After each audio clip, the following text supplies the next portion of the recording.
大家好，我是武夷张鹏，今天为大家分享一个消副乳的方法，可以帮助我们疏肝理气，而且呢，你这侧面多余的副乳呢，可以帮助你消有些乳腺有问题的，同时也能得到很好的调理。好，下面呢，我先为大家示范。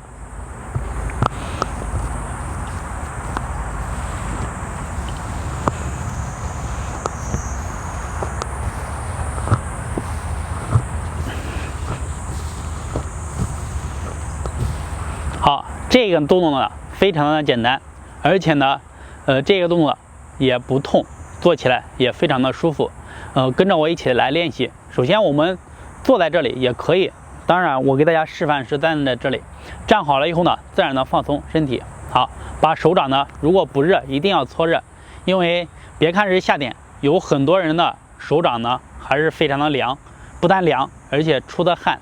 都是冰凉的。这种情况呢，一定要好好的调理身体，调理你的阳气啊。然后把手搓热，手搓热了以后呢，尽量呢放在我们的腋窝这里，好，胸两侧腋窝这里，好，放好以后大家看着啊，放好，然后往下去推，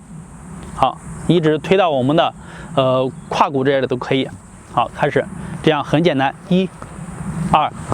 3、4、5、6、7、8、9、10、11、12、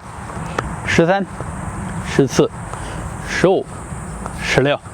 17、18、19、20、21、22、23、24、25、26、27、28、29、30、31、32、33、34、35、36。好，对于没有练过的人，或者是不经常锻炼的，你刚开始呢做个36次，你这两个手臂都会非常的酸，可能也做不到。但是不要着急，慢慢的循序渐进的一点一点的去做。如果说你有基础，我们可以练到49次，或者做100次。有一些人呢，刚开始做的时候就感觉特别舒畅，有的人做完了以后呢，开始打嗝、